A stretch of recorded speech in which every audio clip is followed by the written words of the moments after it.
नागपुरात महाल परिसरात झालेल्या हिंसाचारासंदर्भात मुख्यमंत्र्यांचं विधानसभेत निवेदन. पोलिसांवर हल्ला करणाऱ्यांवर कठोर कारवाई करणार असल्याची दिली ग्वाही. नागपूरमध्ये झालेली घटना पूर्वनियोजित कट करत केलेला हल्ला. राज्य अस्थिर करण्यासाठीचे असे प्रयत्न मोडून काढणार. उपमुख्यमंत्री एकनाथ शिंदे यांचं विधान परिषदेत निवेदन. नागपूर दगडफेक प्रकरणी 47 जणांना पोलिसांनी ताब्यात घेतलं असल्याची गृहराज्यमंत्री योगेश कदम यांची माहिती. घटनेच्या मूळ कारणाचा तपास सुरू. बेकायदेशीरपणे राहणाऱ्या बांगलादेशींचा शोध घेण्यासाठी सरकारची मोहीम सुरू. येत्या 3 महिन्यात अवैध बांगलादेशींना स्थानबद्ध करण्यासाठी केंद्र तयार करणार योगेश कदम.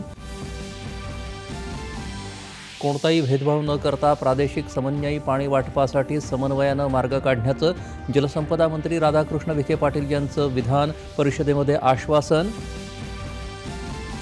राज्य विधान परिषदेच्या निवडणुकीसाठी अपक्षाचा अर्ज बाद झाल्यामुळे 5ही जागांवर बिनविरोध निवडणूक. औपचारिक घोषणा बाकी. महाकुंभाच्या रूपानं संपूर्ण जगाला भारताच्या विराट स्वरूपाचं दर्शन. हा महाकुंभ विविधतेत एकतेचा साक्ष ठरला. पंतप्रधानांचे लोकसभेत गौरवोद्गार.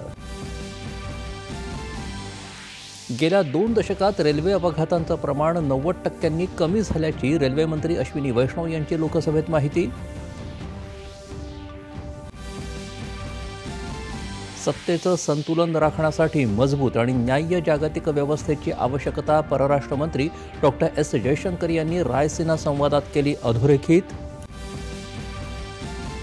राज्याचं सांस्कृतिक भवन आणि राज्य वस्तू संग्रहालय मुंबईत वांद्रे कुर्ला संकुलात उभारलं जाईल. आशिष शेलार यांची घोषणा.